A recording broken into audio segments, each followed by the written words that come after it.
Welcome to ఊరువాడ. ధరణిపై త్వరలో శ్వేతపత్రం విడుదల చేస్తామన్నారు మంత్రి పొంగులేటి శ్రీనివాస్ రెడ్డి. ధరణిలో అక్రమాలను వివరాలతో బయటపెడతామని చెప్పారు. ధరణి ప్రక్షాళన చేస్తామని చెప్పారు.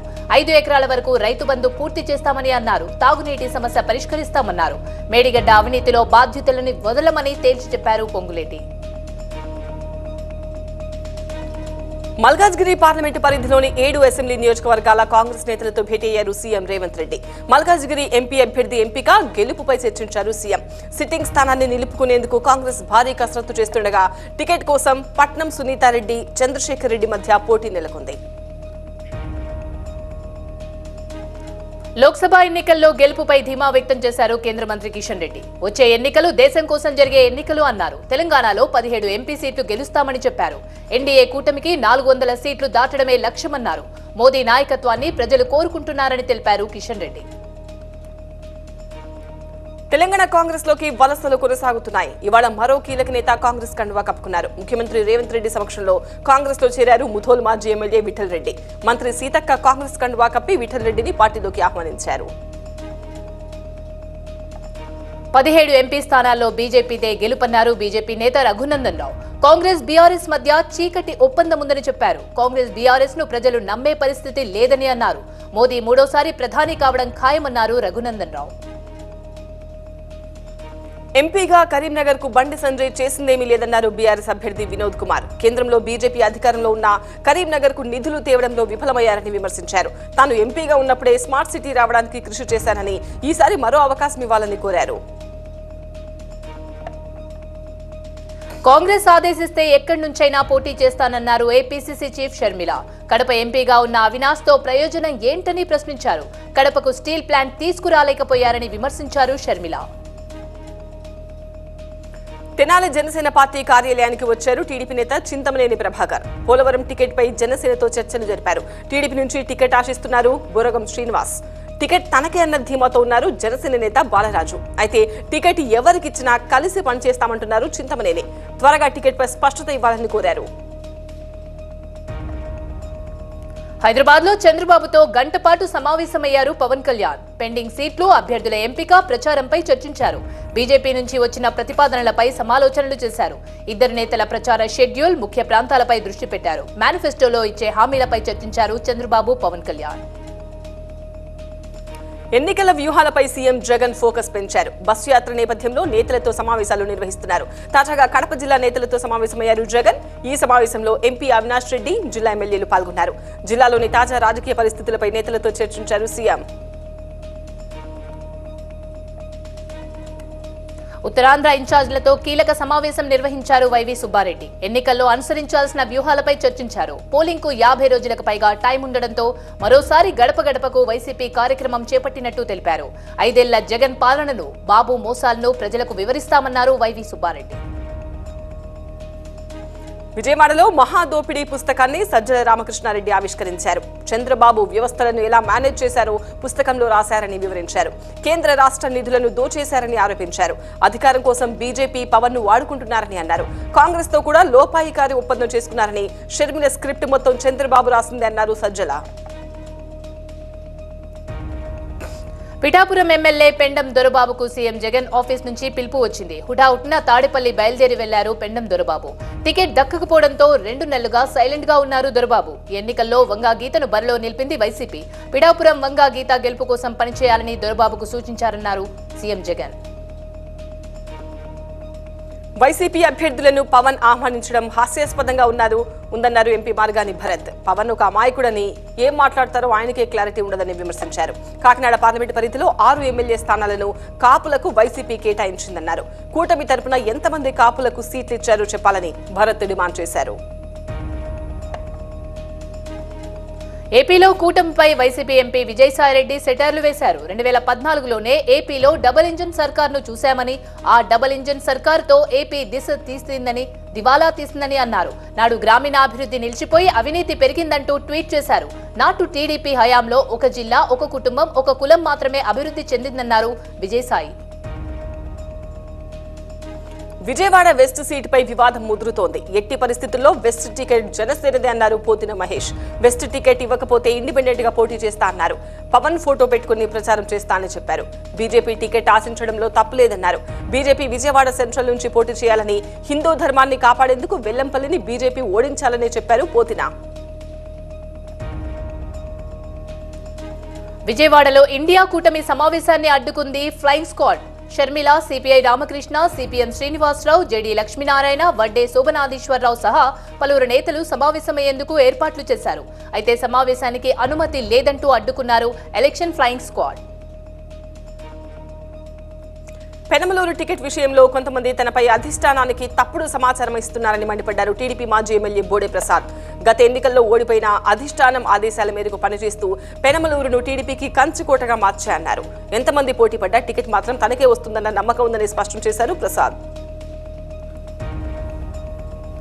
విజయవాడ వెస్ట్ సీటుపై ఇప్పటికే చర్చలు ముగిశాయని, టికెట్ బీజేపీకే వస్తుందన్నారు బీజేపీ ఎన్టీఆర్ జిల్లా అధ్యక్షుడు అడ్డూరి శ్రీరామ్.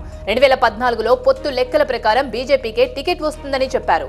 పొత్తులో త్యాగాలు సహజమని, జనసేన కలిసి వస్తుందని భావిస్తున్నామని చెప్పారు. ఈసారి 30,000 మెజారిటీతో కాషాయ జెండా ఎగరవేస్తామన్నారు అడ్డూరి. రాజోలు జనసేన పార్టీ అభ్యర్థిగా రిటైర్డ్ ఐఏఎస్ దేవ వరప్రసాద్ కు టికెట్ కేటాయించారు. మకిలీ మండలం దిండి గ్రామానికి చెందిన వరప్రసాద్, మరో నేత బొంతు రాజేశ్వరరావులు టికెట్ కోసం పోటీ పడ్డారు. చివరకు వరప్రసాద్ టికెట్ దక్కడంతో రాజేశ్వరరావు వర్గీయులు ఆందోళన చెందుతున్నారు. రాపాక ప్రాతినిధ్యం వహించిన చోట ఈసారి ఫైట్ ఆసక్తికరంగా ఉండబోతోంది. నిజామాబాద్ డీసీసీబీ చైర్మన్ భాస్కర్ రెడ్డిపై సభ్యులు పెట్టిన అవిశ్వాసం నెగ్గింది. దీంతో మాజీ స్పీకర్ పోచారం తనయుడు భాస్కర్ రెడ్డి పదవి కోల్పోయారు. అవిశ్వాసం నెగ్గడంతో ఉమ్మడి నిజామాబాద్ జిల్లా డీసీసీబీ చైర్మన్ పీఠం హస్తగతమైంది. వైస్ చైర్మన్ రామేష్ రెడ్డికి ఇన్ఛార్జ్ చైర్మన్ గా బాధ్యతలు అప్పగించారు. పార్లమెంట్ ఎన్నికల్లో అన్ని పార్టీలు బీసీలకు 10 సీట్లు ఇవ్వాలని డిమాండ్ చేశారు రాజ్యసభ సభ్యుడు ఆర్ కృష్ణయ్య. అన్ని రంగాల్లో బీసీలకు అన్యాయం జరుగుతోందన్నారు. బీసీ జనాభా దామాషా ప్రకారం అన్ని రంగాల్లో సీట్లు కేటాయించాలని కోరారు. ఏపీలోని రాజకీయ పార్టీలపై మావోయిస్టు గణేష్ లేఖ విడుదల చేశారు. పవన్ కు విశ్వసనీయత తక్కువ అని, స్థిరమైన రాజకీయ విధానం లేదని విమర్శించారు. పార్టీ స్థాపించినప్పుడు కమ్యూనిస్టు భావజాలాలున్నాయని, ఇప్పుడు బీజేపీతో తిరుగుతున్నారని ఆరోపించారు. రాజేందర్ నగర్ బండ్లగూడ జాగీర్ కార్పొరేషన్ లో అవిశ్వాసం నెగ్గింది. మొత్తం కార్పొరేషన్ లో 22 మంది సభ్యులుండగా మేయర్ మహేందర్ గౌడ్ కు వ్యతిరేకంగా 16 ఓట్లు వచ్చాయి. అవిశ్వాస తీర్మానానికి మేయర్ వర్గం గైర్హాజరయ్యారు. దీంతో త్వరలో కొత్త మేయర్ ను ఎన్నుకోనున్నారు కార్పొరేటర్లు. డబ్బు సంచులతో వెళ్లే వారికే టీడీపీ టికెట్లు ఇస్తోందన్నారు వైసీపీ ఎంపీ అభ్యర్థి కిలారి రోషయ్య. విదేశాల నుంచి దిగుమతైన వారు రాజకీయాలు చేయాలనుకుంటున్నారని విమర్శించారు. వాలంటీర్లపై టీడీపీ తప్పుడు ప్రచారం చేస్తోందని, ఇకనైనా వారి పద్ధతి మార్చుకోవాలని హితవు పలికారు కిలారి రోషయ్య. ఎన్డీఏ కూటమికి జేపీ మద్దతు ఇవ్వడాన్ని స్వాగతిస్తున్నానన్నారు ఏపీ బీజేపీ అధ్యక్షురాలు పురంధేశ్వరి. ఏపీ అభివృద్ధిని ఆకాంక్షించేవారు కూటమిని ఆశీర్వదించాలని కోరారు పురంధేశ్వరి. రానున్న ఎన్నికల్లో తమ గెలుపు ఖాయమన్నారు మాజీ మంత్రి. రేపు బీజేపీ సెంట్రల్ ఎలక్షన్ కమిటీ మరోసారి భేటీ కానుంది. ఏపీ సహా పలు రాష్ట్రాల్లో అభ్యర్థుల ఎంపికపై చర్చించనుంది. 2 రోజుల క్రితమే ఏపీపై కసరత్తు పూర్తి చేసింది. ఏపీలో 6 లోక్సభ, 10 అసెంబ్లీ స్థానాలకు అభ్యర్థులను ఖరారు చేయనుంది బీజేపీ సీఈసీ. సీటు కేటాయింపుల్లో తనకు అన్యాయం జరిగిందన్నారు కాంగ్రెస్ నేత సంపత్ కుమార్. ఈ మేరకు ఏఐసీసీకి లేఖ రాశారాయన. మల్లు రవి, ఖమ్మం నేతలు కుట్రలు చేశారని, 4 సార్లు ఓడిపోయిన మల్లు రవికి టికెట్ ఎలా ఇస్తారని ప్రశ్నించారు. లిస్టులో తన పేరు లేకుండా కుట్ర చేశారని లేఖలో రాశారు. గ్రూప్ 1 మెయిన్స్ పై సింగిల్ బెంచ్ తీర్పును సస్పెండ్ చేసింది AP high court division bench. Group 1 qualify అయ్యి విధులు నిర్వహిస్తున్న వారంతా తమ విధుల్లో కొనసాగుతారని న్యాయస్థానం స్పష్టం చేసింది.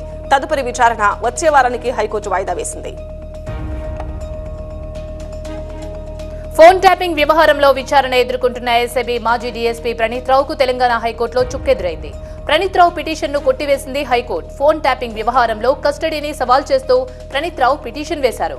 కస్టడీపై కింది కోర్టు తీర్పును సమర్థించింది హైకోర్టు. ఏపీలోని 3 జిల్లాల ఎస్పీలు ఈసీ ముందు హాజరయ్యారు. ఈసీ ఎదుట హాజరయ్యారు నంద్యాల, ప్రకాశం, పల్నాడు జిల్లాల ఎస్పీలు. ఇటీవల 3 జిల్లాల్లో జరిగిన హింసాత్మక ఘటనలపై వివరణ కోరింది ఈసీ. విజయనగరం తహసీల్దార్ ఆఫీసులో ఏసీబీ వలకు అవినీతి తిమింగళం చిక్కింది. ఓ భూ యజమాని నుంచి 10,000 లంచం తీసుకుంటూ ఏసీబీకి రెడ్ హ్యాండెడ్ గా పట్టుబడ్డాడు విజయనగరం మండల డిప్యూటీ తహసీల్దార్ శ్రీనివాసరావు. వరంగల్లోని ఓ ఇంట్లో డ్రగ్ కంట్రోల్ టాస్క్ ఫోర్స్ సిబ్బంది సోదాలు నిర్వహించారు. ప్రభుత్వ ఆసుపత్రిలో పనిచేస్తూ ప్రభుత్వ మందుల్ని బయట విక్రయిస్తున్న ఫార్మాసిస్ట్ ను అరెస్ట్ చేశారు. 80,000 విలువైన మందులను సీజ్ చేశారు. ఢిల్లీ హైకోర్టులో సీఎం కేజ్రీవాల్ కు షాక్ తగిలింది. అరెస్ట్ నుంచి మినహాయింపు ఇవ్వలేమని హైకోర్టు తెలిపింది. ఈడీ అరెస్టు చేయకుండా ఆదేశాలు ఇవ్వలేమని హైకోర్టు స్పష్టం చేసింది.